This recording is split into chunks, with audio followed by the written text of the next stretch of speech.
Are you with us or are you against us? That's the question that many hot and topical news stories seem to have buried underneath that we cover on this show. Topics which, to even question them, gets you shunned from your family, the community, your voters, or more. If you stand for the flag, you must be a Republican. If you think Black Lives Matter, you must be a liberal socialist, right? None of these assumptions are true. They're lazy stereotypes at best, political ploys at worst. There is nothing more patriotic about a Trump family than a Biden family, no matter how many flags you wave or how loudly you scream about socialism.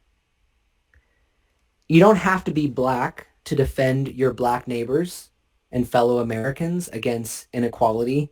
You don't have to defend bad police policy to support the good that police do.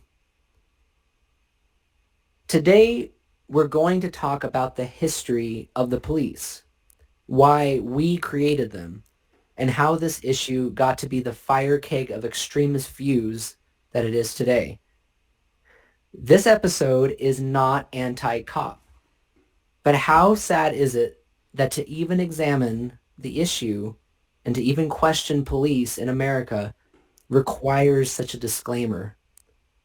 Several of the books we reference for these episodes started with that same disclaimer because even questioning police at all is such a taboo topic.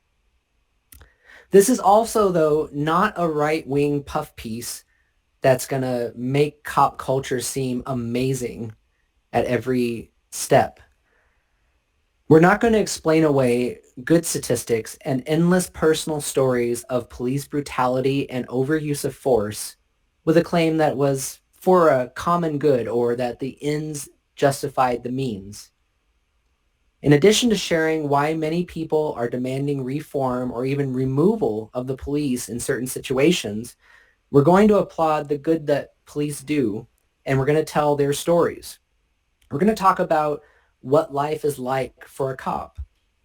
Things like the constant worry that you'll be ambushed, the daily personal trauma that they go through, which might lead to those bad decisions that you hear about in the news. We're going to talk about the militarization of the police, the rise of SWAT teams in situations that vastly misuse war equipment and tactics against American citizens for nonviolent, consensual crimes, usually drug-related. We're going to talk about the glorification of police in American culture, both deserved and not. We're going to talk about a concern that many have, that we've made the police into a standing army, of which our forefathers specifically warned us against. And to them, police are simply deliverers of government tyranny. We'll talk about the time when Republicans were on the exact opposite side of this debate of whether police are out of control, and how that's flipped many times over the decades because of changing demographics of voters and for political gain on both sides. We'll talk about how liberal politicians win elections walking a tightrope between taking up police violence, but just enough not to seem anti-police, giving probably the same disclaimer that we gave at the beginning of this episode. We'll discuss the code of silence and the punishment that police receive for standing up for what's right, whistleblowing, or snitching as police commonly call it, against making any kind of public change or admission of guilt. We'll talk about what makes people want to join the police force to begin with. What kind of people do join and what kind of people thrive. We'll talk about what the experts say to do when you're interacting with police and what not to do that might save your life. Lastly, and most of all, we're going to provide a primer so that you can go forward and make your own decisions based on our research into the topic, to unite people instead of ripping them apart. In this 3-part series, we'll talk about good cops, bad cops, and the vast amount of gray area that keeps us in place, silent. as the problem intensifies in every community in America, even yours. That's today on Social Discord. That's how we support our police as well, by taking them out of situations that are going to get everyone in trouble. I like other cops, but we need to hold these people accountable. Their interactions with police have all been negative. The news that they're getting is all negative. Because that's, to me, what this kind of implies is being a police officer is who they are. Hello, everybody, and welcome to another episode of Social Discord. Episode 22, Good Cop, Bad Cop, Part 1. Why we created the police, a history lesson. I'm Dalen Turk. I'm Kara Tebow. And I'm Curtis Medina. There we go. I want you all to know that I accidentally did the wrong intro before this, so we had to restart that. But we're good. We're fine. And as you can tell, it's been a minute since we've posted an episode with all three of us together. Our lives kind of got together again. Yeah, here we are. We got the gang back. All of our lives kind of got super chaotic with Curtis's busy season starting, Kara getting her new job going, me getting my new job going. It's been a little all over the place, so we took a bit of time off just to settle down. But we're back. I hope you enjoyed the episode of on CRT. But today, as I said in the intro, we're going to be diving into the history of police in America. It's our next heavy hitter series. We're going to be doing part 2 coming up after this. But Curtis, you've been hard at work on these notes, so why don't you take us away?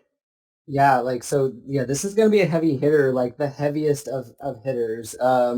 I feel like this is just like the biggest issue that is going on in America today. It is something that has just swallowed us up.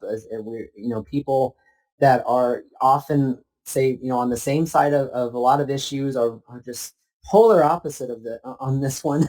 And there was a lot of pressure in researching and putting together this episode to try to figure out a way to fairly tell it, because we didn't just want to crap all over, cops for 2 hours, which, some of my friends would have really liked us to have done. Yes. I talked to a couple of them every time I was like, hey, you're really trying to interview a cop, or really trying to, kind of give the whole story. They were like, why? I'm like, because that's news. Like, because we're not just gonna we're not just talk radio. We're not just gonna spew out a bunch of hate or whatever. We're not gonna sit here and just be like, so why do you hate cops? Right. That's No. not the point of the episode. Like to me, like the whole, like what interested me in this, and like sort of like how we came up with the title and everything of Good Cop, Bad Cop, is like, depending on who you talk to, they see cops completely different than other people, depending on their backgrounds and the different, run-ins they may have had with cops, whether or not they were, as a criminal, or just calling them, and whether or not they helped them or made the situation worse, and or whether or not they had family that were cops. I should probably say right away that in my family, I have a retired cop, and when I was visiting their house, I was asking some questions. Nothing exactly that like we're going to exactly cover today, but just trying to get an idea of sort of like the mentality that goes into what it is to be a cop, and just how people look at cops is just so wildly different. Like if you are flipping through the channels, you'll see the show Cops, which really idealizes cops, and a lot of cops live up to being something like that. And then you flip to the next one, and it's a show about a dirty cop, and it's like like they're the bad guys, and it's it's hard to know what to think without really spending the time like we're doing in this episode to figure out how we got to this place, what is real, what is not, what is exaggerated, and try to make your own opinion. So no matter which side of this you think you're on, I want you to kind of buckle up and go for this ride with us. You're going to buckle up because you don't want to get pulled over by a cop. Oh no. The dad jokes are early tonight. We're coming back strong, folks. No, but really just like kind of like just sit tight and let's go for this ride together, because we did a lot of research. We've listened to a podcast called Things Cops See, which is a excellent podcast. Yes. Highly recommend it, whether you are in the police force or whether you are totally opposed to police or whatever. should definitely listen to it because it does what very few programs have ever been able to do in that it it humanizes cops. Like Yes. it doesn't make them into these superheroes, nor does it villainize them. It asks them very plain questions about like things like, what were the scariest moments that you had, or Yeah. when you first got that hot call that just made your blood boil, like like what was going through your mind. It's fascinating. So we listen to that, to try to get that perspective. Well, it was We interesting with that show, with the episode that I listened to, just to touch on a little more, is what he did very well to not make, because basically he's a retired police officer and he interviews people within law enforcement. Just, He's actually going back into the police is he? department. Okay. He said in his last episode. But he does a very good job at, because you see so many times with people who do try and get police officers to open up, to be more vulnerable, is oftentimes it's just question of these hard-hitting questions. And they shut off, they get defensive. But he does a very good job of using his empathy, using his understanding, and asking the tough questions. But for example, the episode I listened to, he would say, tell me about the toughest call you ever had. And then the next question, he'd be like, so what's your favorite way to cook venison?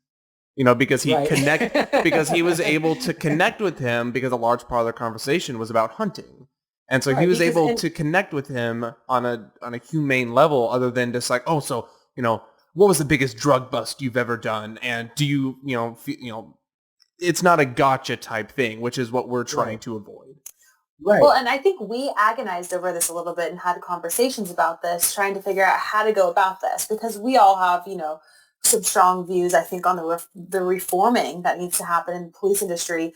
But then a lot of it, all three of us do know police officers, have in our family, like you said, and understand that there probably is a place for police somewhere here.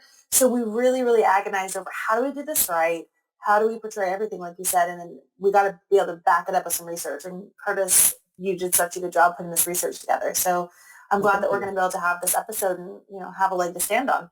And what I realized too was, this didn't just happen. Like police didn't just all of a sudden just come into being. Right. Like we have created the police exactly how they are over time, at least through our politicians, if not directly through us. And if there is going to be any change, or if we're going to make the police force better, then it's going to have to be a willful thing that we do and have an honest discussion, and not just be throwing back and forth headlines to one another. Right.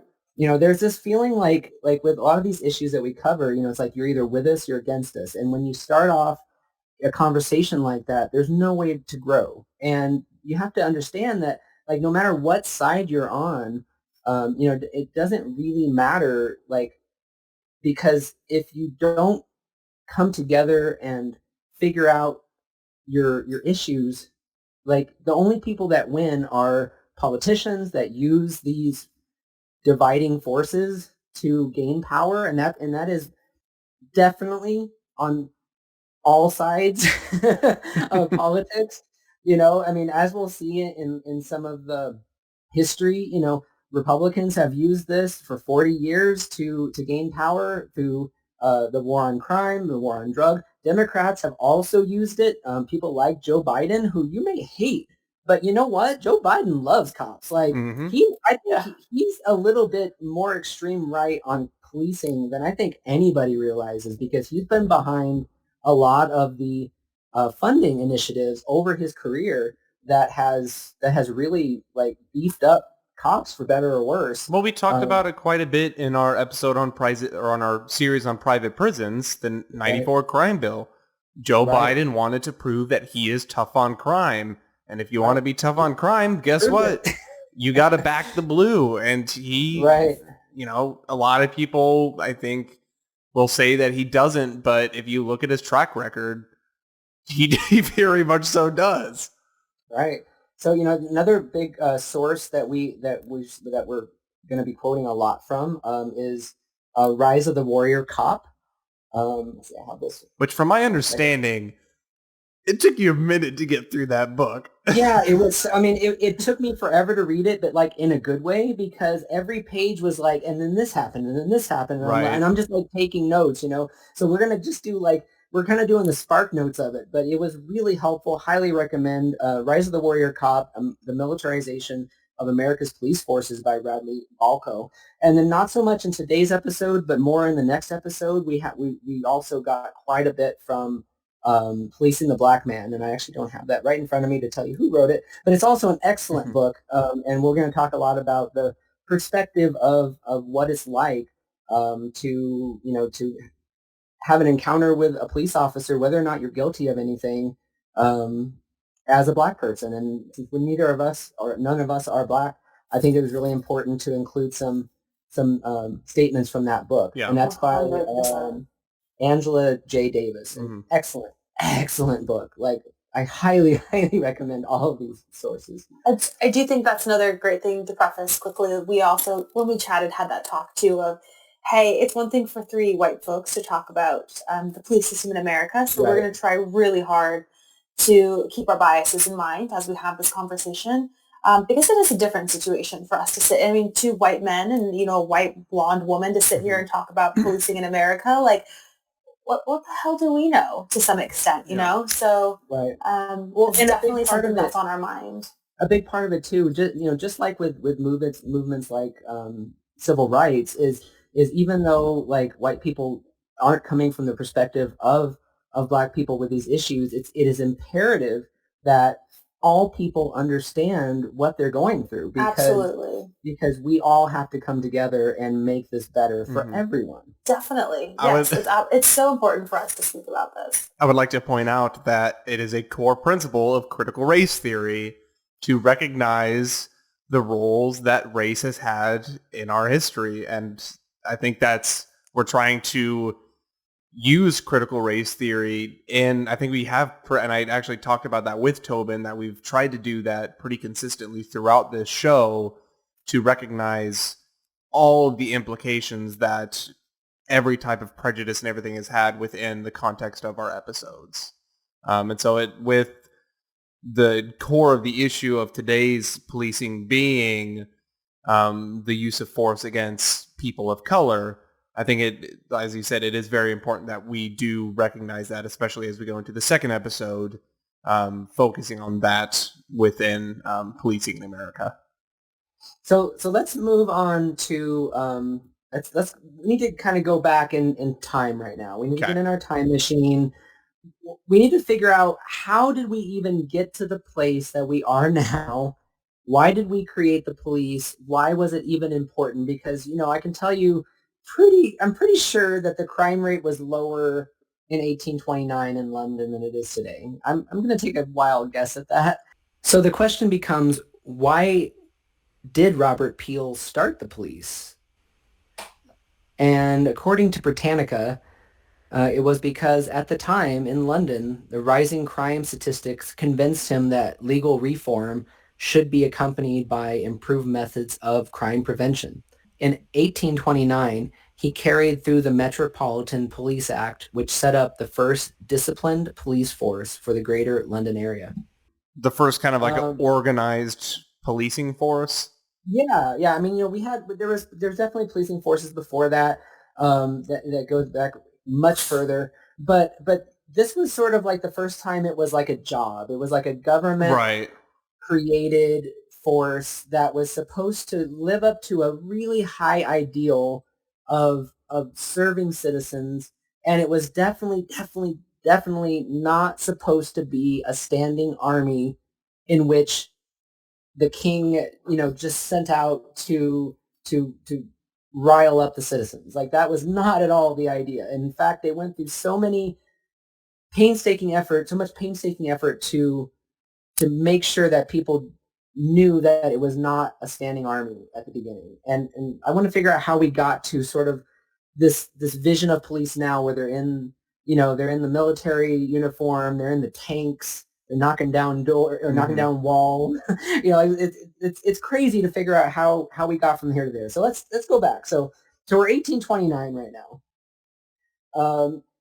So this guy, Robert Peel, they've been pushing the idea for decades. It actually his dad had also pushed the idea, and it was this they basically had not been able to do it for all that time because the British were concerned that police would infringe on civil liberties, and that it would be thought of as a standing army.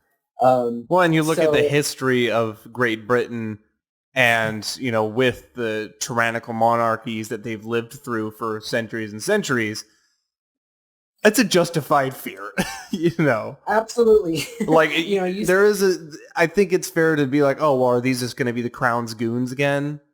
Right. And I feel like a lot of people that are against police now are basically just having that same fear. Like, it's history repeating itself, and we need to figure out if that fear is logical or not. So anyway, but back then, though, they assured people that this was not the intent of the police, that they would not resemble a standing army, that they actually would be public servants. So they actually hired 3,000 men in blue. And I love this detail. The blue uniform for police was chosen to be distinctly different from the traditional red military uniform that they used. So they chose blue so they would not be a military force. Mm-hmm. Got to stay away from those red coats. Exactly. And one of the things that Rise of the Warrior Cop talked about a lot is sort of like the good intentions behind when police were initially created, that even though they didn't want that perception of military, that he did feel like they should get some amount of military training that was very like forward thinking as to later on when they would be dealing with military type situations. Yeah. And that there would be basically a military structure, even if they wouldn't officially be a military force. So, you have things like, sergeant in the police force, and they're carried over to modern policing, things like that, cadet, things like that. It's very entrenched in military structure, although it is not officially a military force. One, it's a good detail because it's a way for them to defend and support the citizens with legit training. So it's not just a bunch of people with, pitchforks and rifles, basically. And we see that in some early American, quote unquote, Absolutely. Police forces, where it's basically just people in the community that just gather. There was it took a while to get real, like, constructive police forces. And obviously in London, they got it going a lot quicker. I think those forces that you're talking about in early America, so pre like 1840s, were probably more like militias. Yes, exactly. Well, during the slavery time, they were in charge of capturing slaves and slave and patrols, getting them back to the owners. So that is a very good reason that a modern day Black person could see them in that similar light if they're resembling that, if they feel like the police are targeting Black people, which some might be, that is a reasonable fear that you just kind of take us back to, to those times when Black people were just property. Mm-hmm. Well, and you look at early policing and, it really, like, the first American police force was in New York in 1845, but previous to that, it was basically private guns, militias that were hired by rich people to basically stop. It was basically rich people hiring poor people to stop other poor people from stealing their things. Like that's literally what policing was in the early 1800s. I mean, I won't take devil's advocate there. Like, is it different today? Like, I feel bad for police because they're a blue collar job. I mean, they don't get paid a crazy amount of money to deal with all the crap they deal with.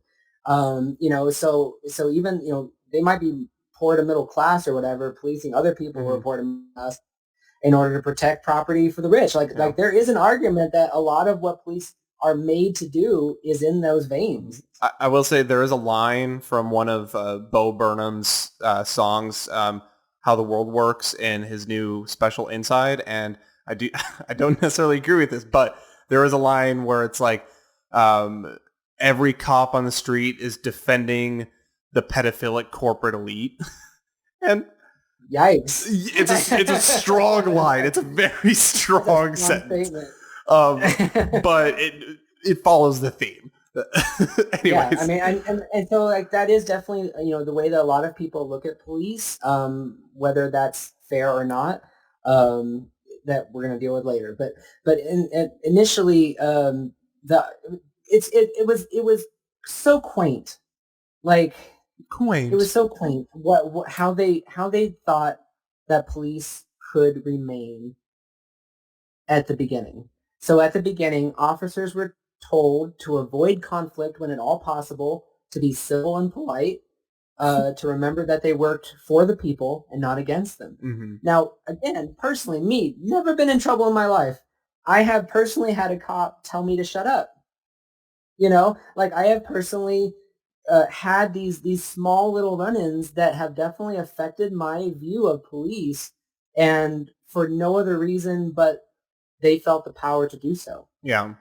So again, if we're going back to why we started police to begin with, I think it's important that officers here and influential people hear that police were meant to be civil and polite. They were meant to work for the people, and they were meant to avoid conflict and not to create chaos themselves. Well, and similar to politicians, they're civil servants, they're public servants, and that's another reason why the police forces were created outside of the political sphere, to keep it so that they are separate from outside influences, and their purpose is to solely serve the community.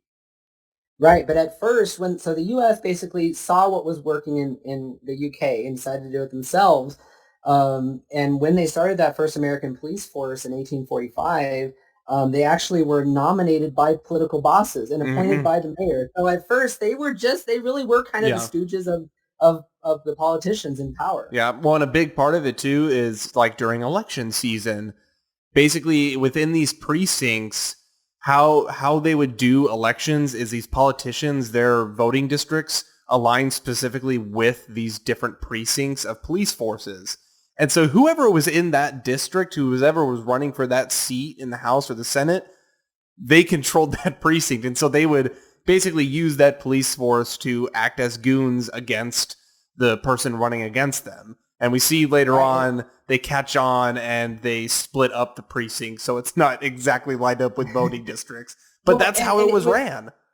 It created all kinds of problems. I mean, so there's one thing I really like about it. Like at first, police were required to live in the community they patrolled. So that seems like a good idea in the way that like you don't want to mess up your own community, so you'd be more likely not to to be good with it. The bad part was they were because they were in the community, they would create these special deals with certain people in the community to let them slide, but to be tougher on other people. And a lot of times that fell along racial guidelines. If you were Irish and you were policing an Irish community, and and somebody give me another ethnicity. I mean, you could say Polish, honestly, like Eastern European. Okay.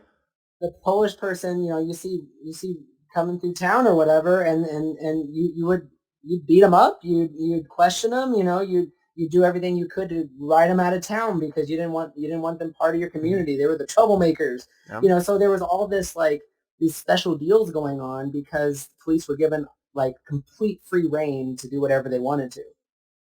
And it's all, it kind of goes to the fear that the British had to begin with, was that it would be all basically to appease this grander power. Now, granted, it was at a smaller scale of communities and mayors and what have you, but that was exactly the case in America.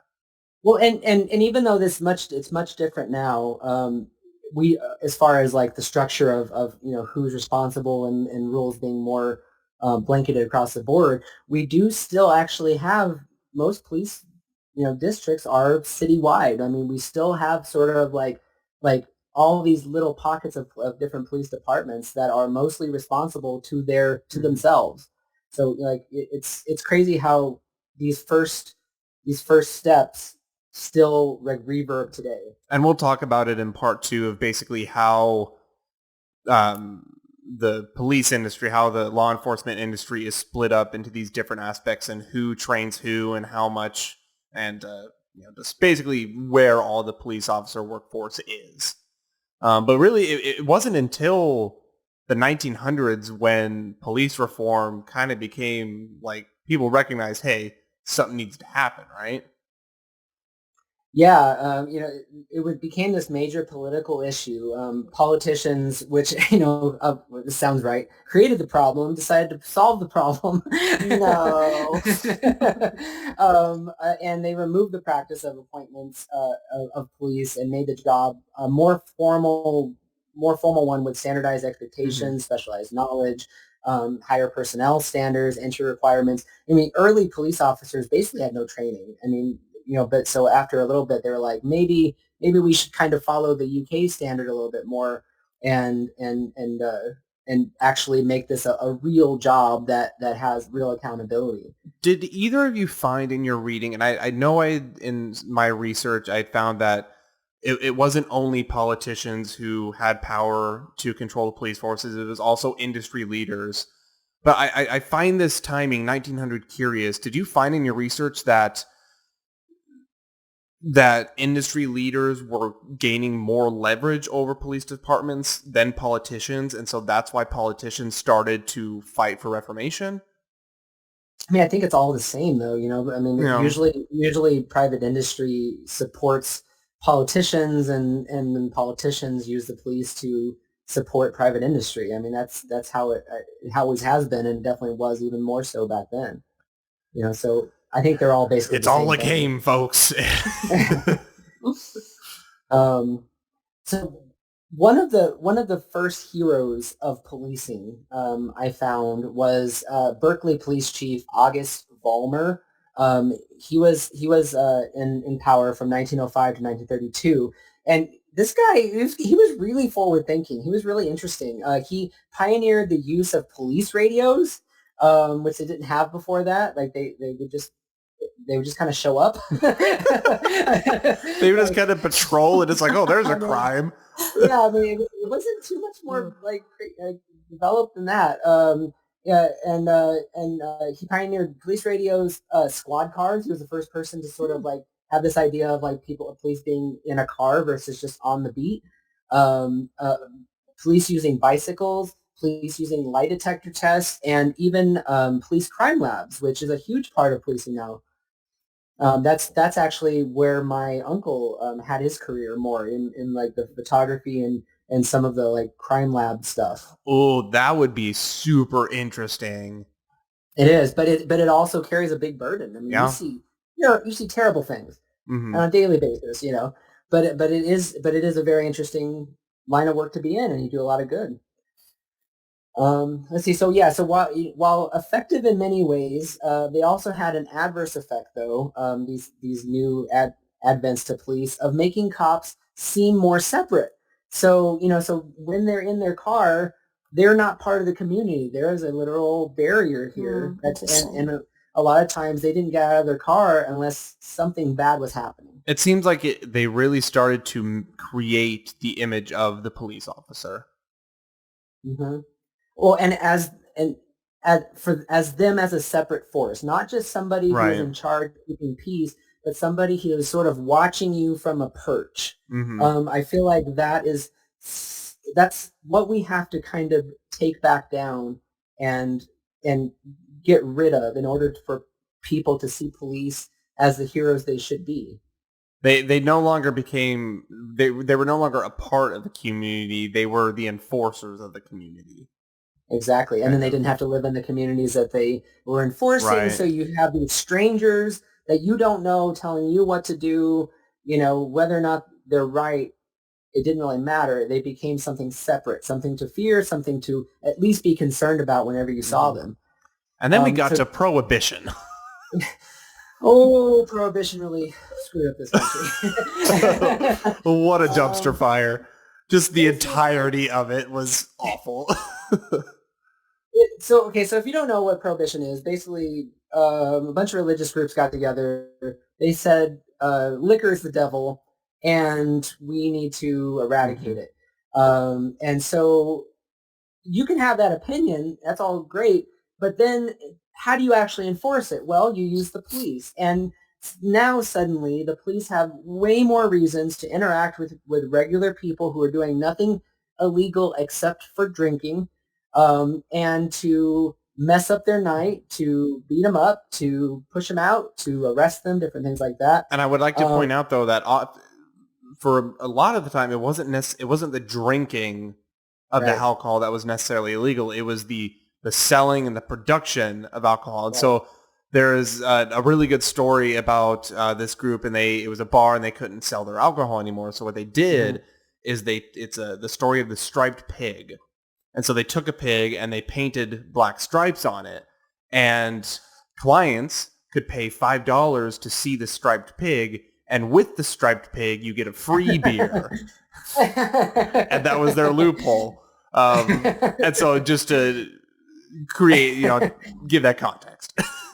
No, I love that. No, it's very creative. A Lincoln libertarian would really appreciate the 100%. 100%. entrepreneurial aspect of that. Oh, you're going to put the system against us? Well, guess what? We're going to go right around it with a striped pig. So what's especially important about this time, though, is that, so like you said, like during Prohibition, it wasn't illegal to drink, but it was illegal to serve. So they could arrest the people who were serving. They could destroy the bar so that they wouldn't be able to reopen the next day. And then the people wouldn't get arrested that were drinking. But if they did something like spit in the cop's face or something like that, then it would be an arrestable offense, and then that would cause even more people to get arrested. Now, it's interesting to make a parallel between prohibition of liquor and the toughening toughening on crimes for drug use, because later on we didn't take such a light approach at this, because politicians that wanted to gain power learned their lesson with prohibition, that if they were going to prohibit something, they had to make it something that wasn't as popular, was easier to demonize, was easier to associate with a person that was different than yourself. So whether that was racial, whether that was a different socioeconomic class, or whatever it was, they had to make it something that the other person did that you wouldn't be doing, so you could judge them, you could villainize them, and then you could actually arrest that person instead of letting them go, which was a really kind of annoying part to the people who wanted liquor to be illegal. Like, they couldn't get the politicians to agree to arrest those people and villainize it. Right. What was it during this time that militarization of the U.S. police force kind of started to take place? With, like, I feel like if it's like, okay, we have to start enforcing these laws, was it the same mentality in the 90s of, well, we need a more intense police force? It definitely started around this time. Like in the early 1900s, there was a Militia Act, which created the special circumstances that the president or different governors could authorize military protection using the National Guard. At the time, it was meant to be just the National Guard, and they were meant to be in very particular places for a very exact amount of time. And then after the situation was quelled, they could they would have to break them up and remove the army, basically, and return society to normal. That's really, I feel like that's important wording, is could authorize military protection. I feel like protection is like such a key word there, where they're like, it's not military enforcement, it's military protection. Right, because they were scared so much that people would perceive these actions as an army used against the people. Yeah. So protection is a very key word there, because they're there for your protection, not to destroy you. Okay. So the bonus army was it was the World War I veterans that were promised a bonus that they would get like 15 years later or something like that. It was they were supposed to be given later on for their retirement, essentially. And it was promised by Congress as a big thank you for winning World War One. And when the Depression happened, 50% of Americans were either unemployed or underemployed and starving. So somebody had the idea, why don't we give the bonus army their bonus early so that they don't die? And Yes. uh, and so and at the time, Hoover, which was a very, very staunch Hmm. conservative, um, did not want to do this. He thought it was socialism. He thought that the the country would come back on its own. And so the army basically marched into Washington, and there was a group of 43,000 demonstrators made up of 17,000 U.S. World War I veterans and their families and affiliated groups that just stayed in Washington, D.C. Wow. For, I believe, for months. I think it was like 3 months or something like that. Wow. They created these things called Hoovervilles, which were tents that were named after President Hoover that was supposed to embarrass him, that he wasn't helping them. And instead of giving into it, which most politicians would have, he really believed in those philosophies of not giving government help, even in this worst moment of in American history. And he actually sent the military in to move these World War One heroes out of Washington, D.C. Wow. It's interesting because this seems like one of the first instances outside of the use of law enforcement against former enslaved peoples. This is one of the first instances of a mass police force or military force used against the American people. Right, it was. It actually was so shocking at the time that it's one of the main reasons that Hoover was lost his reelection because of the backlash from this story. The public opinion turned against him because uh, this was done in such a severe way. And there's a great quote here from General Patton that in a later book that he wrote that he had actually he had a disdain for public uprisings. He blamed countries that had fallen in the past on military people being afraid to break heads when they needed to. And he openly recommended shooting rioters instead of taking them in, Oh my denying their God. right to habeas Jesus. corpus. Yeah, and which denying the right to habeas corpus, which is the right to be seen in front of a judge, which again could go back to that idea of like the Punisher, that whole idea of not having somebody actually get their day in court, and really like started this idea that I've actually heard a lot of police talk about that they'd rather take it in their own hands because they don't want people to get released on a technicality of the Hmm. law. Well, unfortunately, it's not. That's not a choice that police are able to make. People deserve the right to court, and that was a huge part of what was the discourse with George Floyd was whether or not those cops thought he was committing a crime, whether or not he was sober or whatever. That it is not a police officer's job to decide the judgment, right? Hmm. So that idea is it doesn't even hold up It according to doesn't. our current court system. I would And also that like to is very say toxic. this is why Eisenhower is better than Patton and MacArthur. Just saying. Why? I don't get that. Why? Well, MacArthur, or not MacArthur, Eisenhower and Patton pretty famously did not get along and did not like Hmm. each other, and it's because they Hmm. just their differences in personality were so drastically different. And yeah, this was just one of the personality traits that Eisenhower did not appreciate coming from Patton. Gotcha. Yeah. No, that makes sense. And to be fair to Hoover, he actually told them to back off. He actually told MacArthur to pull the army out and to Hmm. not hurt the veterans. But MacArthur defied the order and actually continued to beat up the protesters. And so it was just this real black stain on American history. And even though it was one of the first um, setups of indirect militarization. It's important to say that there was no really one person or one party or one political figure that made the decision to militarize the police. It actually Hmm. has been a really slow process over the decades. But this was definitely like if you needed to have a starting point of like how the militarization started, that is a great place to start. Well, I think it's important to recognize too, as I said before, this is kind of one of the first instances where it's not against those who were enslaved and then formerly enslaved after the Emancipation Proclamation, and it seems like after, and historically, I don't know exactly the timeline of the buildup of the militarized police, but it seems like it really lines up pretty well with the Reconstruction period, post-Civil War, going up into the World War I, World War II period of, okay, well, now we have all these freedmen that were formerly slaves.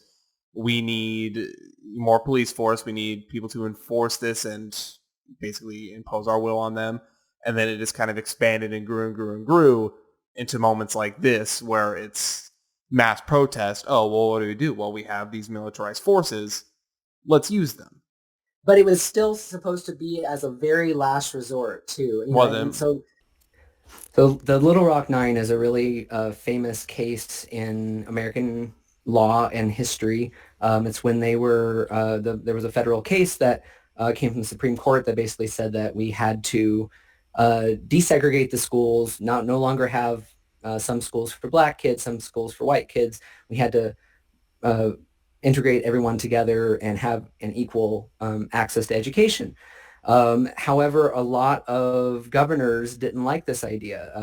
They had religious reasons against it. They were racist, all these different things that they felt. In September 1957, as a result of that ruling, 9 African-American students were enrolled at Central High School in Little Rock, Arkansas.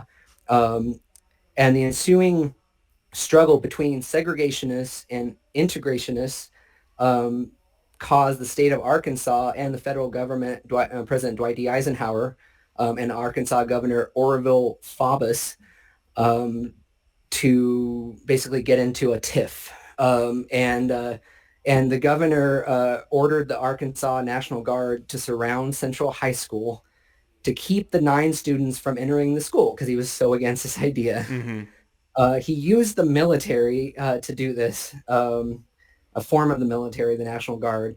And when President Eisenhower heard about this, he didn't exactly know what to do because he thought back to the bonus march thing that we had just talked about, where it was seen as a really bad thing to use right. military against any kind of American citizens. But in this case, I think he kind of saw that it wasn't against American citizens. It was against a governor who was using the military to defy a federal order.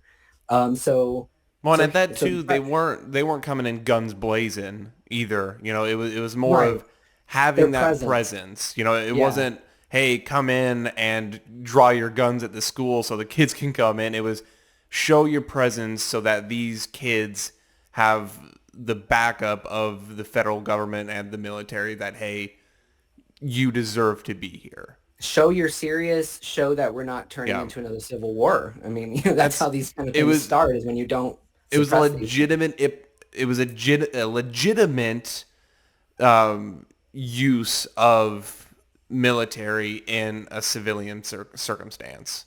That's when you want them to be used. President Eisenhower ordered the 101st Airborne Division, which sounds so impressive. I mean, I feel like if you're National Guard and you hear that they're coming, you're just like, okay, and I'm done.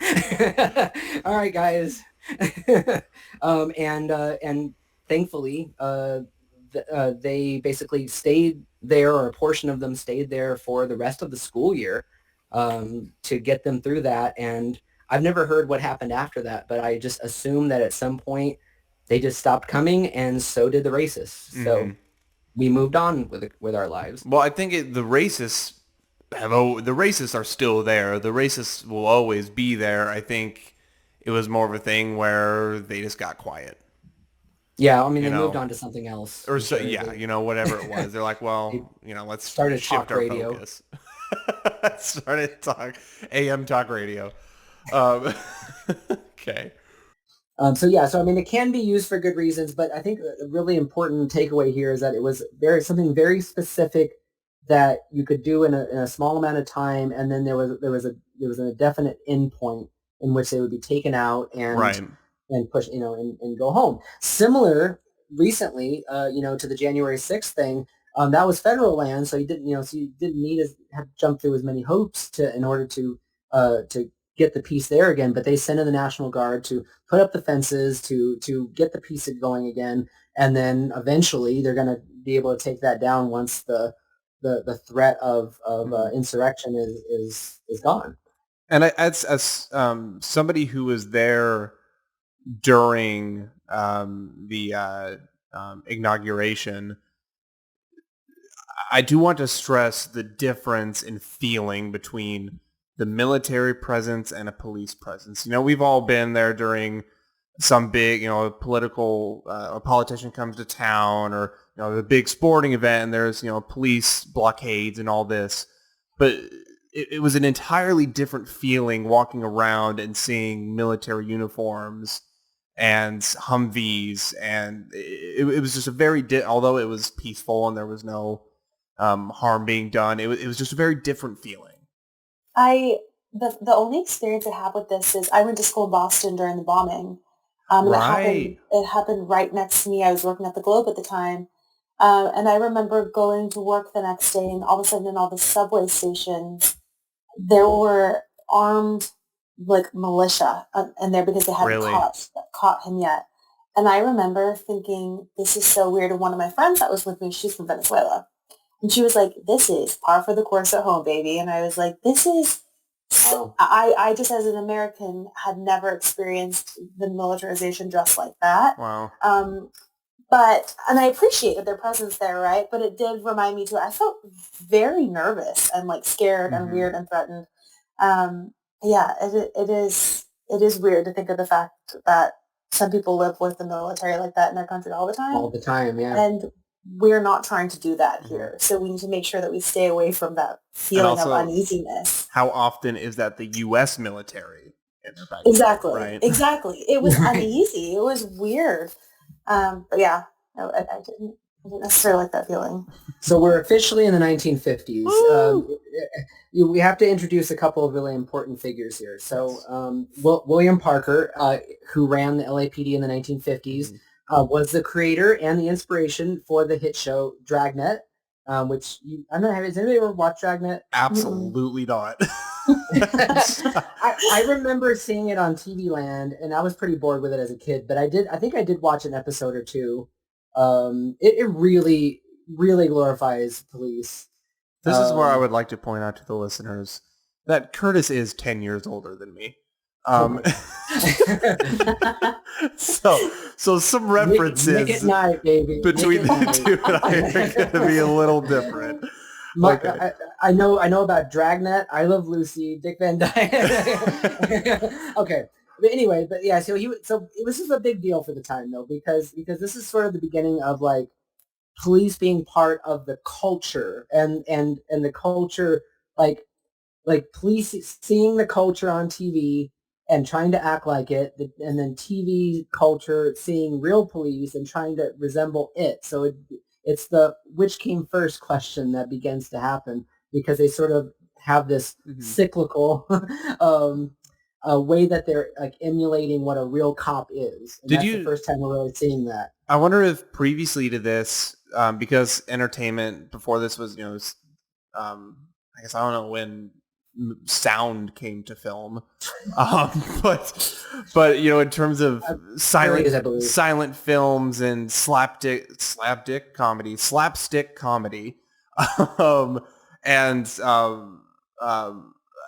I wonder if it was around this time where they're like, oh, let's create or attempt to create a serious image.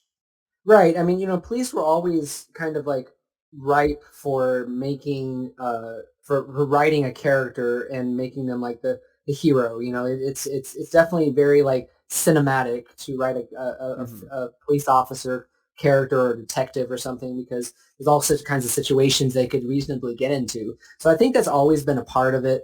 But the show Dragnet was more of it was kind of it was almost boring in the way that it was trying to be as realistic as possible, and and like the famous quote from it is like, just the facts, man. Like, it's like, get to the point. Right. Like, it was not meant to be like over the top, like, action sequences. It was really supposed to be like real gritty cops. See, I would love a police show where it's the first 5 minutes, the crime happens, and then the rest of the episode is just the booking process and the paperwork. Like, you think you want that, but you actually don't. Right. Okay, so this guy William Parker, that was the inspiration for Dragnet, and he basically took on a protege named Daryl Gates. And Daryl Gates, according to Rise of the Warrior Cop, is pretty much the most important police figure that there is.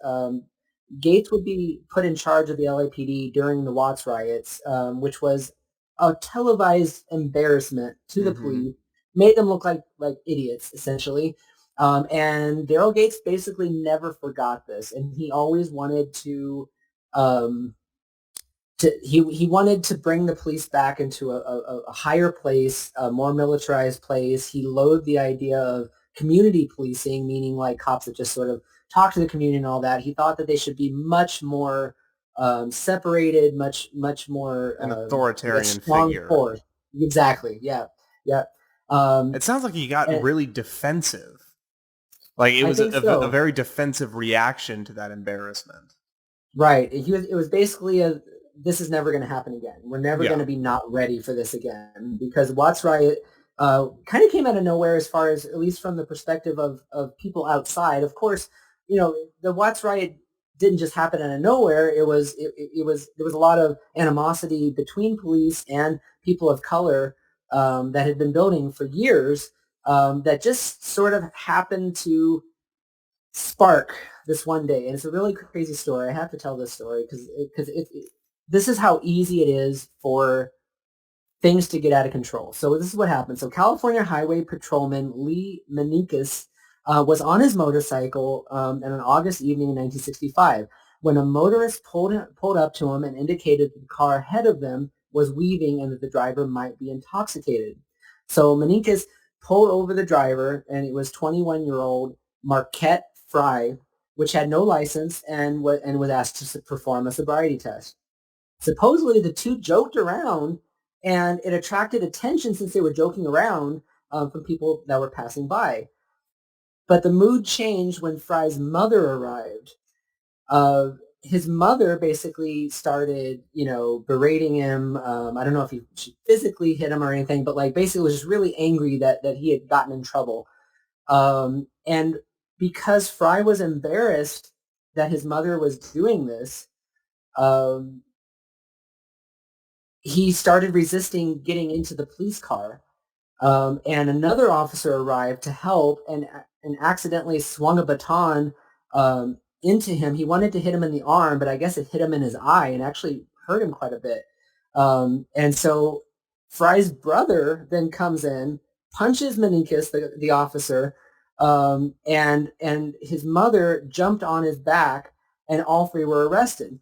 Now, the crowd came up after the fact, saw this instance that looked like police brutality, and essentially started a riot. And this riot wasn't just like a block long.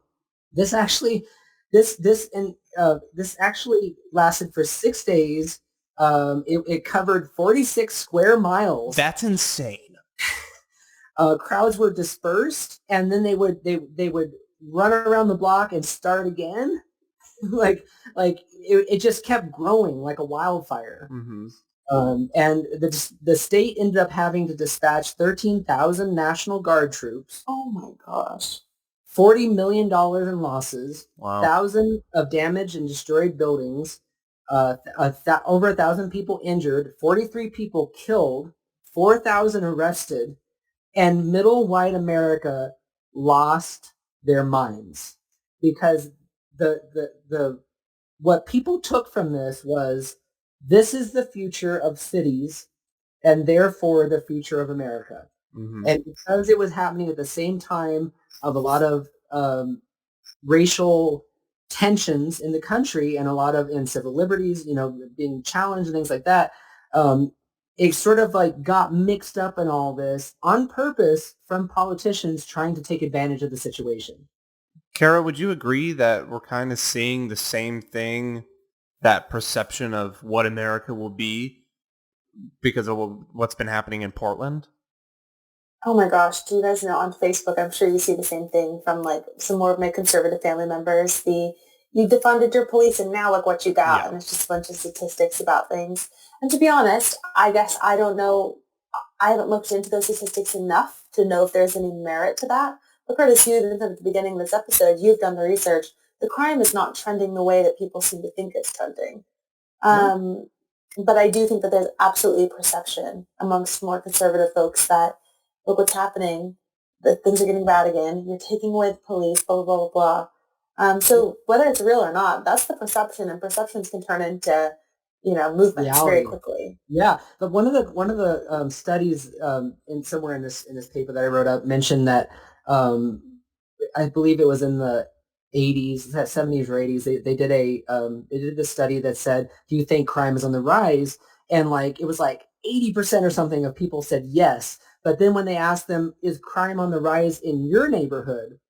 It was like 15% said yes. So Mm. everyone was sure it was happening, but elsewhere. I do Right. want to point out too, there's a very real chance that we see a spike in crime now and coming up. I'm not sure that would be related necessarily to quote unquote defunding the police. I think that has more to do with the fact that we're coming out of a near, recession from a pandemic with people losing their jobs. They're tired. They have depression. They have anxiety.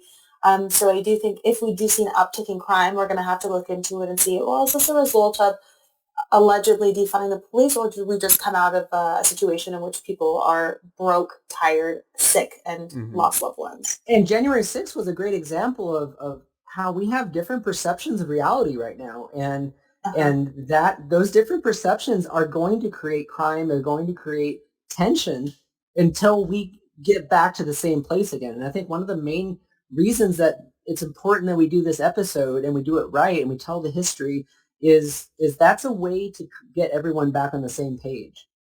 Yeah, so I guess we should just move right into August 1st, 1966. That was a day that changed America forever, both in terms of policing, but also in terms of how safe we felt in our own hometowns. So August 1st, 1966, there was a killer, Charles Joseph Whitman. I feel like there's a really good Who choice of word killer because that's so specific to what this person was.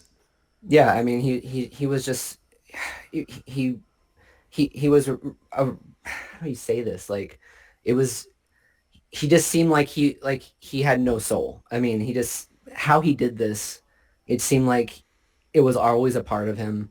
Yeah, Like there you hear was this about a lot of killers. no regard for human life. No, none at So all. so what did this man do? What happened in Austin, Texas, 1966? Oh, he became known as the Texas Tower Sniper.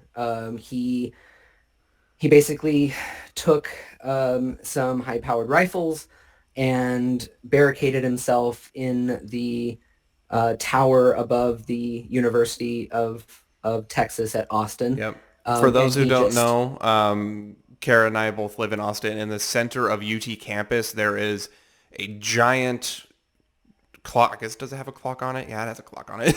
It's a giant clock tower that just towers over campus. It's right in the center, and you can see it from the back of the football stadium. It's just right there. I mean, maybe he just did it there because that was the most opportune place or something, but it was also sort of the center of focal point of that part of town, of that campus. And he just started shooting people. He killed 3 people on the way up. He went up 28 floors to the tower, and he fired at random people. There was no like certain people he was focusing on or anything. He just started firing on random people. For 96 minutes, he Mm-hmm. was able to do this, which 96 minutes. yeah, I mean, this was a movie length amount of time that he was able to do this. You could make a movie out of this in real time, and it would be Well, correct. yeah, you could literally make a movie out of this, and that would be the correct amount of time for the film. But I feel like He, that's one of everyone's worst nightmares is calling the police and no help comes. well, and how innocent people were then. Some people knew that something was going on at the time, Hmm. but they didn't realize the type of firepower he had and how good of a shot he was. Um, he was shooting people that were in looking through windows like a block away or a couple blocks away. Like, I mean, it wasn't like just people that were just, Hmm. hanging out on campus. These were people like people described getting shot or shot at in like all these storefronts that were nearby and things like that. People didn't think that they were in the line of fire for quite a while. And it was really scary too, because like one of the stories is somebody drops dead and then somebody else came over to help them and was also shot because they decided to help that person. They didn't think that this was happening the way it was. They thought they had a heart attack or something. It was Hmm. so quick. It was so out of nowhere. Um, Well, we have to keep in and mind, like, this has never really happened for something like this in terms of a mass shooting. This is new. No one was prepared. No one was expecting it. It's unfortunate that we live in a time now where we see it on the news and it's, oh, there's another one. But back there's another then, one. the Yeah. people weren't prepared, the campus wasn't prepared, and the police were not prepared. Yeah. At this time, this was the deadliest mass shooting in U.S. history. It took 18 years after this for somebody else to surpass the death toll. So like just, nowadays it takes a week, right? But back then this was a generational scar that happened. So if you ask anyone that was alive, and at least able to read the news during this time, they'll tell you they remembered this. It was all over the news, and the basically the main story that ended up coming out of it was the police weren't prepared. How could we not prepare the police for this kind of thing? And what ended up happening, just to kind of wrap up the story itself, is there were a couple of um, total heroes that were on the police department. There were a couple of people that were not police, but that were helping them. I want to say their names just because we said the shooters' names, and I always hate using their name and not the heroes. Um, it was Officer Houston McCoy and Ramiro Martinez? Miro Martinez. Yeah, and and they didn't have the firepower to shoot that far. They couldn't get over to the shooter because he was picking off people really like exact precision. Do you So they know actually ran home to get more guns that they were in their wait, personal they got like collection. their own rifles? Yeah, so one of the Wow. students said, "I have a rifle at home," like because they were hunters because this is Texas, and and so they said, "Well, that's better than what we have," and so they ran home. And the other interesting thing about this story too is at the time radios being used by police were kind of a new thing. So apparently they only had like a dozen radios for the whole department. So they were kind of connected by radio, but they were getting information late. So Hmm. sometimes some of the people that were arriving figured out what was happening in the moment as it was happening, not knowing what they were getting into. So yeah, when they got to campus, a lot of them didn't realize, like I'm sure dispatch, there's a shooter, something going on, but it sounds like no one really had a clear idea of what they were walking into. So there was no command center, there was no plan, there was no communication, and finally they were able to basically just use some underground tunnels that a student knew about, to get close enough. They walked up the stairs to get to the where the shooter was, and they were able to put a bullet in his head. So Could it you ended. imagine how terrifying the walk up that staircase would be? Like, Yeah, it's a war oh, scenario. yeah, it's horrifying. And so this really led into this bigger idea of crime is out of control, it is escalating, and if we don't arm the police, we're going to have more situations like this. They're not entirely wrong about that. They actually were pretty much right. You could make an argument that, when you're in an arms race, you're kind of challenging each other to getting to the next step. Remember, there was a police officer on the show, Things Police See, the podcast that we've mentioned a couple of times, that was in the UK that said that she hopes that the UK never arms all of their police because she would be afraid that would make the criminals then arm themselves. So there is that argument that I think holds a little bit of water, but Americans, they freaked out, and I think rightfully so that the police weren't ready here. So you can kind of take either side of that argument, or you can even go right in the middle and say, maybe some police should be armed for these situations, such as SWAT teams, but maybe not all police. I don't know. I think it's too late now. I mean, America's armed, right? I mean, we're never going to unarm our police. I mean, either way, it sent the country into a frenzy of how do we stop this? And it just seems like it's rising and rising and rising, which was the case in some circumstances, wasn't the case in others. But when fear takes hold of the country, which we've seen it do time and time again, people panic and they look for a solution. And in this case, the solution was heavier policing, militarized policing. Like, one of the arguments that the book makes that I agree with is nobody's arguing that we don't want that police shouldn't exist for these situations. Right. Just that maybe they should be sent out after it's discovered it's that bad, not necessarily send them out at every situation just in case, because then you have these people who want to be heroes, but there's not needed to be heroes because the situation isn't an active shooter or something crazy like that. Yeah, you want to avoid them going in and overemphasizing the danger that is present. Obviously, in this instance, there was an incredible danger present, and we needed militarized action to take care of it. That's not every situation, however, and it seems like it's utilized more often in unnecessary situations than it is in necessary situations.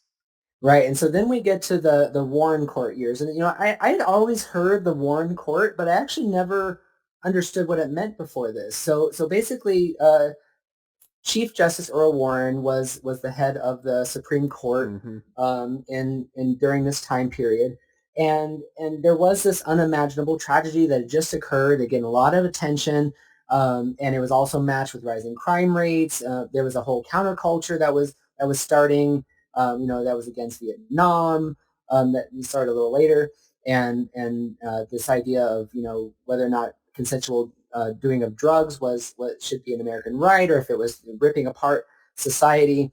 And Chief Justice Earl Warren is kind of a liberal hero in the way that he started beating back some of the things that he perceived as being attacks on personal liberty from politicians and from the law, and therefore through police. So we had some really important cases that were passed during this time that created what the police are today. So, for example, let's see. So, like, there's Weeks versus U.S., which basically said that illegally searched evidence is not admissible in court. So, in other words, a cop can't just break in without a warrant and then use that evidence against somebody. Although that has been partially overturned later on. I think Robinson versus California in 1962 is a big one because I feel like that one has a lot of racial bias within it. And that the court ruled that you couldn't incarcerate somebody just for being addicted to drugs. And it was a violation of their Eighth Amendment rights. Similar to and I'll say it again, the war on drugs, of the difference between the crack cocaine and the powder cocaine. Which demographic do you think they targeted with that, Absolutely. There was Matt versus Ohio in 1961, in which police showed a fake warrant to get into something, and then they wanted to use what they found against the person that had it. I guess I wrote down here was illegal porn, but I actually don't really remember what that means. I think it might have been homosexual porn, but Probably. but I don't remember. But anyway, the court ruled that the Fourth Amendment protects people from state searches federally through the 14th Amendment. So it kind of elaborated on what was already in the law. So the next one, 1964, the Miranda rights, which is something that people associate with police quite a bit. It's the right, you have a right to remain silent and all the whole speech that they have to legally give. The Miranda rights were established in 1964 that they must be read upon police questioning.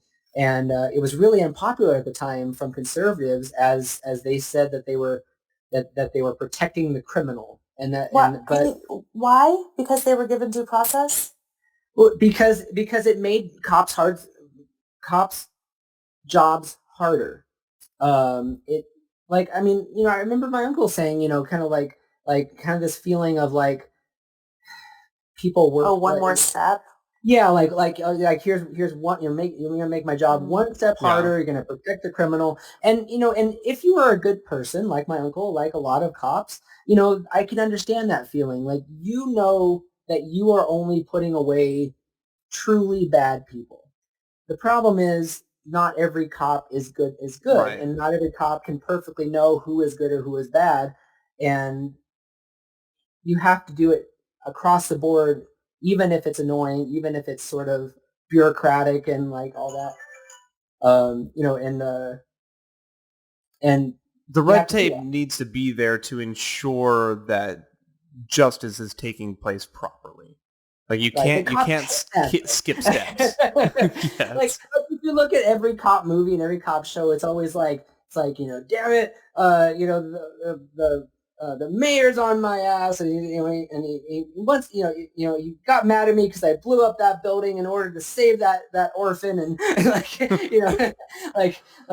don't want to get caught up in all this red tape, and that is like the hero cop is the one that gets through the red tape and does his job anyway, but the perception that is extra is wrong because you have to do it within the confines of the law. Otherwise, you are not the good force that you want to be. Yeah. Another really important one that actually expanded the Fourth Amendment was Katz versus U.S. in 1967. And for the Fourth Amendment, no unreasonable search and seizure, must have a reasonable expectation of privacy. Basically, it expanded the Fourth Amendment to no longer just be physical intrusions. And with the advancement of technology, such as wiretapping, this was very important. Right, and it also set up the protection of people's internet histories and library rentals and things like that. One of my favorite things about Montana libraries is they actually get rid of all records of what you borrowed after so much time, so that they can never be asked to give your history because they think of your privacy as such a big deal. And that's not protecting the criminal. That's protecting everyone. That's not the business of the government. Mm-hmm. The government does not need to know how many times I rented 50 Shades Grey. Well, but that's interesting though, because the Constitution never once mentions the word. It never uses the word privacy. You have no constitutional protection to privacy. Now, there are states, like Montana has a right to privacy in the state constitution, but there is no federal right to privacy within the United States Constitution. So it's interesting that they were able to expand that within the Fourth Amendment. Mm-hmm. And this one is kind of contrary to a lot of the beliefs that Warren had. But Terry versus Ohio in 1968 expanded police authority, which pleased conservatives quite a bit, and it ruled that stop, detain, and frisk was okay as long as the officer had a reasonable suspicion that the person is currently or is about to engage in criminal activity. Oh boy. That was a huge part of when we talked about stop and frisk with the particular in New York when this argument was going on, is how in God's name are you supposed to prove that you knew someone was about to commit a crime? Unless you see them pull a weapon and advance towards someone. The language, to some extent, in a lot of these cases, is made to be interpreted, because you do need to allow police to be able to do their job to some extent, but it also allows a lot of room for abuse.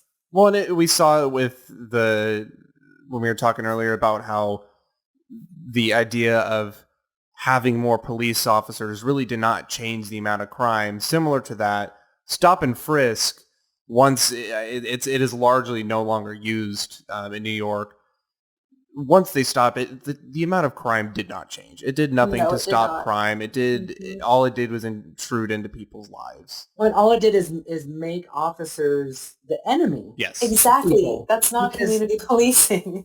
You can over police people. I mean, even if you're just not the police, if you're just anyone, if you're a principal or whatever, like you can over intrude into people's lives, and you get diminishing returns on stopping crime or whatever you're trying to stop, but you incrementally increase the animosity that people feel toward you. You know, so you have to have that balance.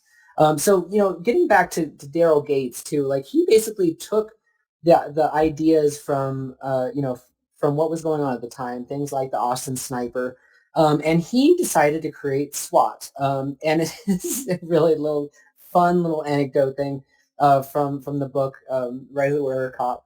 And it's actually from his it further is from Gates' autobiography. So Gates supposedly went into his upper officer's office and said, I've decided to name my new my new force SWAT. It stands for Special Weapons Attack Team. And his boss like flipped his lid. He said, there's no way that you are ever going to use the word attack in a police like force. And so he thought about it for a second, and Gates said, how about SWAT, Special Weapons and Tactics? And his boss was like, no problem, that's fine. I think it's hilarious, these like two grown men just going back and forth about what to call their new cool like you know, like, what are we to call our cool club? Like, you know, what it's like the Little Rascals, like the He-Man Woman Haters Club, you know, right? But he thought this was really important. Like he really, you know, who cares what SWAT is called? Like, you know, but he thought it was like, he knew he was creating something that was going to last for a long time. That was going to be his legacy. And so yeah. So SWAT was created, and it was tested out in Los Angeles. And at the time, even though he wanted to use fully automatic weapons, the standard cry was that LAPD is supposed to be a civil police force, and that their job is to relate to the community, not to put on combat boots and assault the community. So even though he was able to create this special force, he was still being pushed back to not let it resemble a military presence. Well, it's funny too, because even the motto "to protect and serve" was created through the LAPD. So that was their entire image that they were trying to build off of, and it seems like the SWAT team was very much so not that. So absolutely, and at the same time, President Johnson was the first person to really get tough on crime. He decided that he was going to banish crime, whatever that means. And he had a Blue Ribbon report created that did some good things. It actually established a national phone number for emergencies, which was the precursor to 911. So at the time, there was no 911. Do we know when 911 became a thing? So according to this, 911 was established February 16th, 1968. The first 911 call in the United States came from Haleyville, Alabama, and was made by Alabama Speaker of the House, Rankin Fite, on February 16th, 1968, to Tom Beville, a U.S. representative. Okay, so this report also recommended decriminalizing drug abuse and public drunkenness, minority outreach bureaus within major police departments, the establishment of multiple crime and justice research institutions, family planning assistance, recommitting to desegregation, funding for drug abuse treatment, and gun control. So basically, most of that never happened. but this first report recommended that we go those routes. Like it seemed like they had a lot of progressive ideologies in there. Well, and then critics called it liberal hand-wringing and criticized it for not going hard enough against the bad guys. Quote, for a war on crime, there wasn't enough fighting. But that's what. So, who are the bad guys? exactly. You know, like, Well, I don't know. there was this constant effort to use war terminology in order to get people to take it seriously. Mm-hmm. So if somebody hears there's a war on crime, but the way we're going to fix it is through, you know, uh, drug abuse treatment and gun control, like someone on the conservative side, like it's just not going to do it for them. Mm-hmm. Um, Johnson created what would become the Drug Enforcement Agency, the DEA, and and then in 1968 there was a crime bill, a precursor to the later crime bill, in which Republicans seized on the fears of crime, which, though it wasn't necessarily connected to the broader civil rights movement, did actually happen at the same time. So a lot of people, when they're watching the news, they started associating the civil rights movement with the war on crime, Mm-hmm. probably because of some amount of racism. The book The Rise of the Warrior Cop was interesting in the way that it talked a lot about this. It said that the topic of drugs was kind of genius. It used the idea of prohibition of alcohol, but it took it to the next level. Drugs were the perfect way to draw all elements together of the protests, the riots for protests about like Vietnam, the riots that were associated with different things of race relations and desegregation, hippies, crime. Like it was just sort of the perfect way to marry it all together and create the other person that wasn't middle America white people. Mm-hmm. And, quote, Nixon's genius wasn't hammering these images together into a rhetorical sword. People steal, burn, and use drugs not because of root causes in society, but because they are bad people and that they should be punished, not coddled. So it became not just a drug user has lost their way. It became this person uses drugs, therefore they are not like you. It's similar to the idea of, I mean, you think about how many homeless people are veterans, how many drug addicts are veterans, and it seems like they largely get ignored a lot of the times when it comes to the conversation about drug use and, you know, heroin use and whatnot, because that kind of overshadows everything else. But again, in my opinion, this isn't even a police issue that we're talking about here. This is an addiction. This is an illness. This is whatever. So the fact that we even got police involved in this was just a mistake from the get-go. And that's why it's really troubling, I think, to like read the history about this and how the war on drugs really amped up police use. Because it's like, what the heck do you guys have to do with this situation? Well, it all Well, comes back to perception. It's the perception of the whole issue is drug users are not sick people. They're not people who need help. They're not people who can recover from their drug use. They are criminals. What do cops do? They stop crime. Well, and also we literally abolished mental institutions and these institutions and said, actually, police, this is your problem now. You're going to take these people and you're going to bring them to jail. Mm-hmm. So again, this whole situation really, really revved up police involvement with the community and with the mentally ill folks simply because we said this is your problem now. And that should really irritate everyone. Like that should upset people that we put this burden on police. They didn't really have a place here to begin with, in my opinion. Well, we're seeing it. Go ahead, Curtis. Sorry. And it happens all the time too. Like so Joe Biden just decided to ban menthol cigarettes and he did it for a good reason because a large portion of black people smoke those, and he wanted basically scientists said if you ban this, then you will save this many lives. Mm-hmm. So he's doing it for a good reason. However, we should not be banning things like in America. I mean, very few things should actually be banned, even if they're bad for you, even if they're bad for society. Like, I'm really against that because what happens is, and this is actually something that I read on a couple of police websites, they said that, like, get ready, guys, because we are going to be enforcing this law against menthol cigarettes.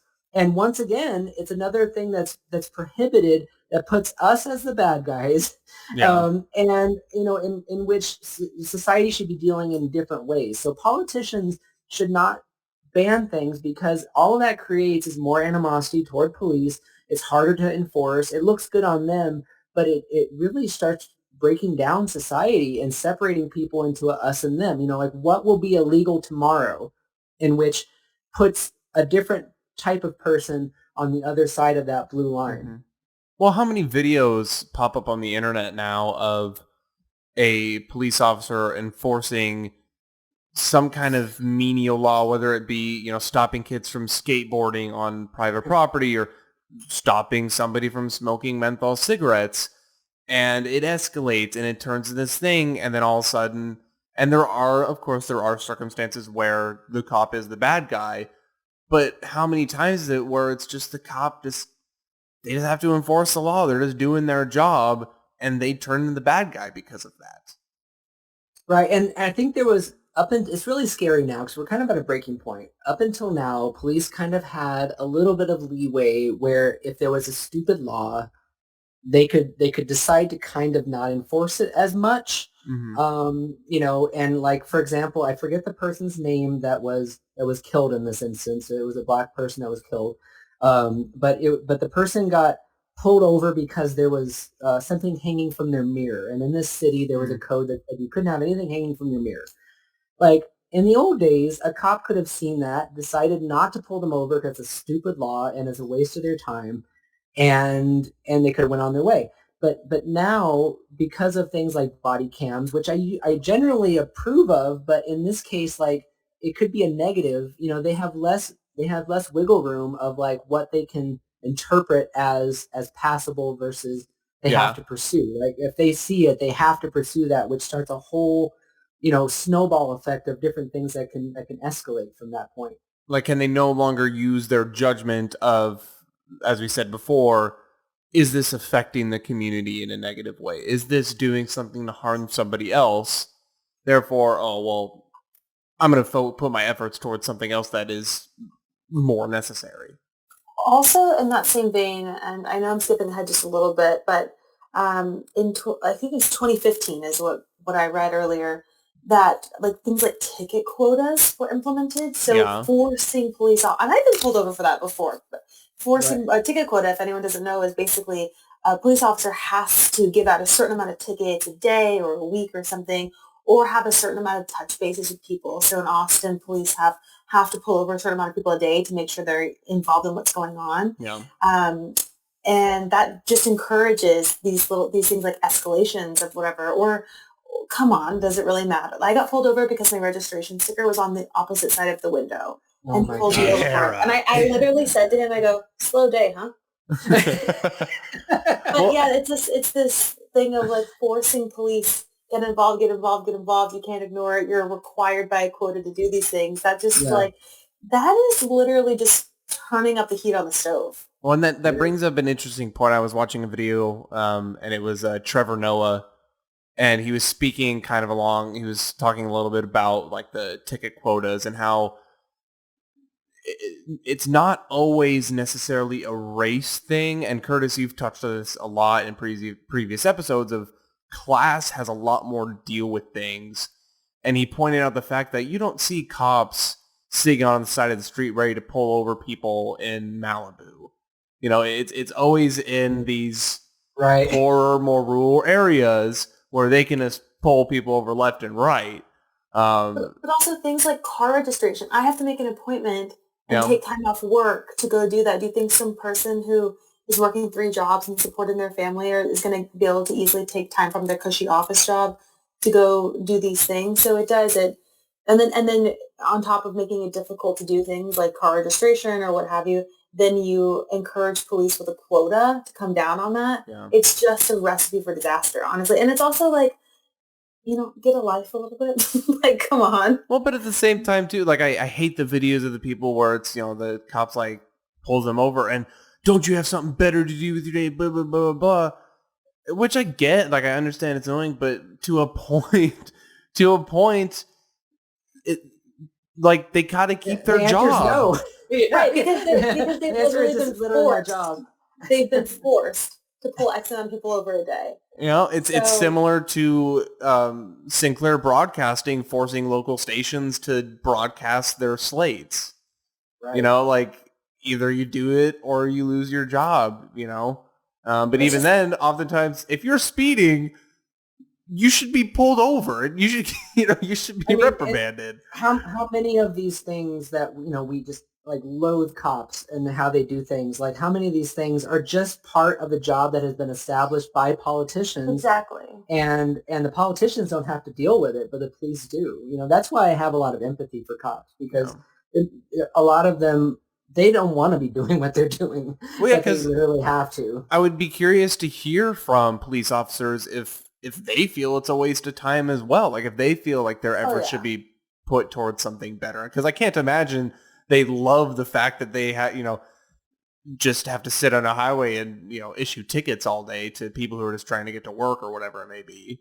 Well, that's why I'm glad we're doing this history as well, because as we've gone through this, again, you did such a great job with this research, but we really can see how a lot of police, policies and things like that were very reactive. Like there's just this lead up and it happened. And a lot of it was like things like the Austin shooting. Like it was responses to things, or the war on drugs, whether that's true or not. The explanation was it was a response to drugs. Mm-hmm. And we can really see how all these incidents have just ramped up how police have to be involved in our communities. So when we talk about things like institutionalized racism or systems that are problematic, we're talking about this. Like the system has been slowly built and built and built and built to make sure that police are invasive, to make sure that they have to be involved, to make sure that they're coming down hard on crime.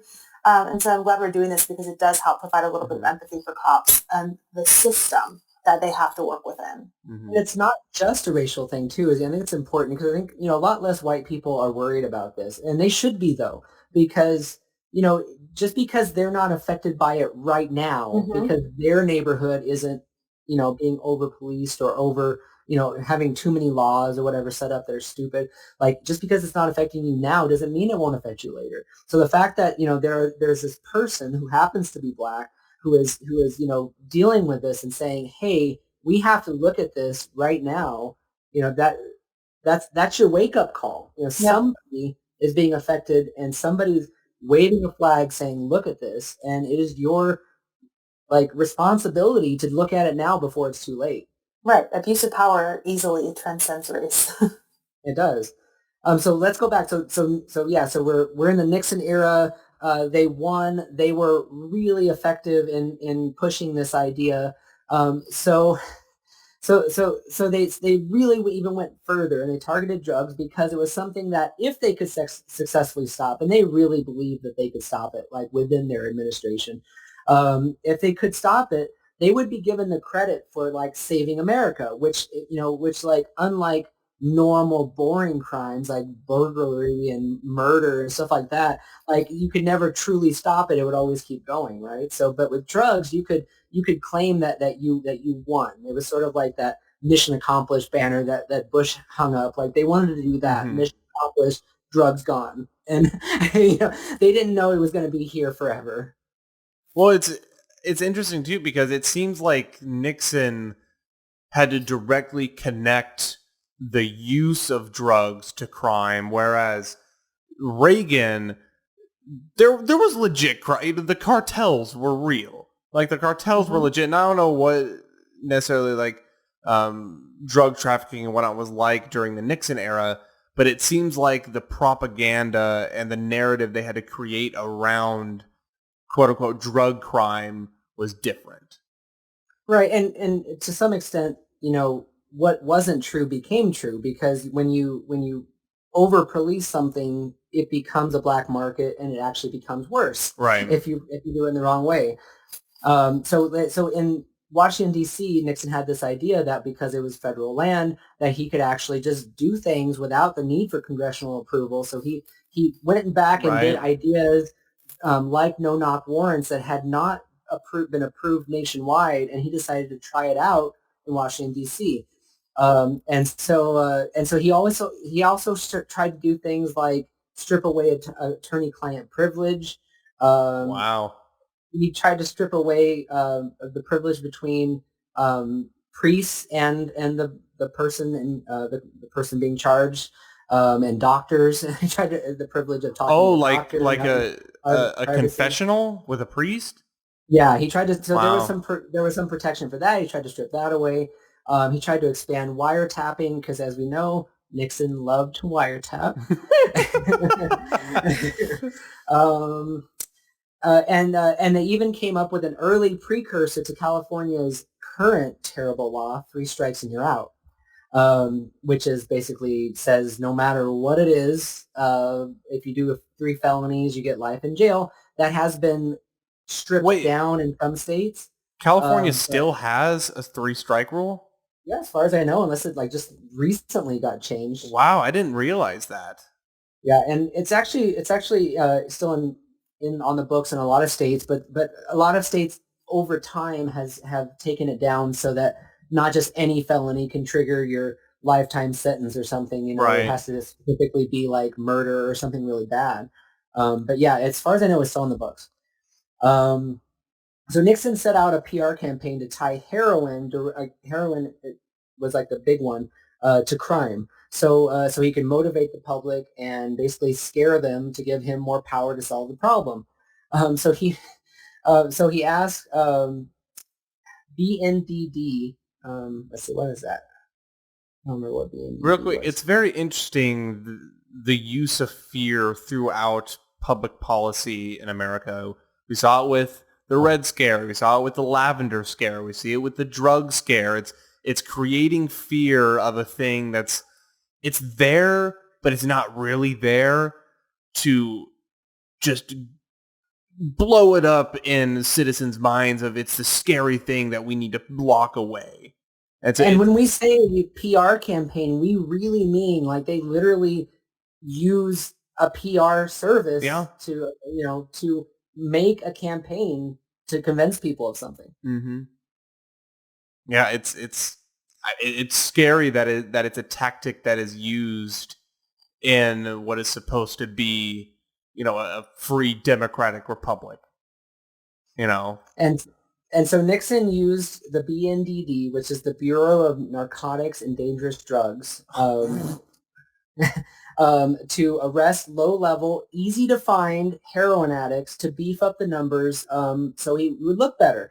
And there so was this interesting thing that, go ahead. they would probably just like go on the streets and just find someone shooting up heroin and like, all right, get the paddy Literally that wagon. easy.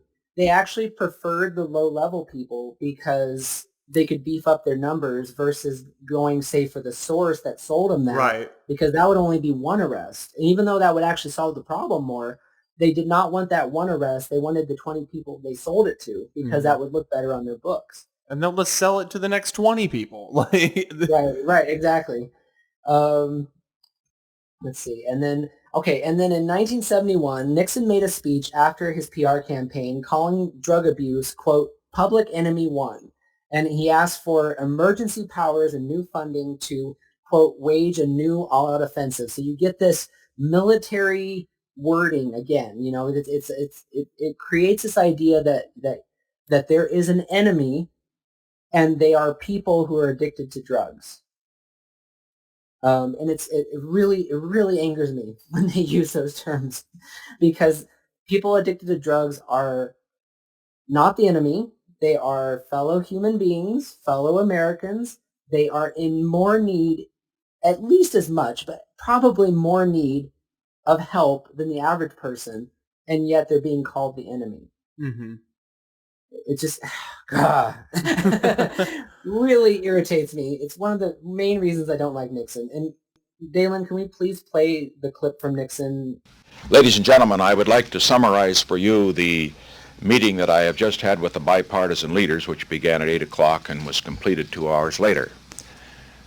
I began the meeting by making this statement, which I think needs to be made to the nation. America's public enemy number one in the United States is drug abuse. In order to fight and defeat this enemy, it is necessary to wage a new all-out offensive. So as you heard in that clip, he declared drugs a national threat. He said society has few judgments that are too severe, few penalties too harsh for the men who make their livelihood in narcotics traffic. So Nixon expanded the program to give funding to police stations from federal money in order to encourage local police departments not to argue against his ideas and to try them out whether or not they were lawful. Public enemy number one, I consider this problem so urgent to launch an offensive. The whole public enemy number one thing, it seems like a continuation of the whole us and them. It seems like we see this reactionary thing happening, like you said, Kara, and it's this thing where every single time that reaction happens, it draws that line, that thin blue line of us and them. Language is really important here because politicians were purposely using warlike language to start making us think that there was an enemy in our midst. It's not unlike McCarthy did with the Red Scare. It's not unlike what we saw with the Lavender Scare. These are people different than you. You don't relate to them. Therefore, they're your enemy, and help us fight them and eradicate them because America would be better without them. That is always a bad message. It's always very anti-American, but it is used over and over again throughout history. It is going to be used in the future. I'm sure it was used in the Trump administration. So it's really important to when you hear politicians speaking and they use words like launch an offensive, and they're talking about American citizens who are sick, that they have an addiction to something. Well, and regardless of opinion of whether, addiction is a choice, addiction is an illness, whatever it may be, and science has shown it is an illness, it is a genetic thing. The use of the words launch an offensive on the American population regardless is a scary thing to hear from a president. Yeah, it should make you gasp if you hear that. There is no F yeah, that go Nixon. No. That should be no, that's wrong word, wrong terminology. And so we see these reactions, we see these examples of the use and the expansion of military use and military tactics within the police force.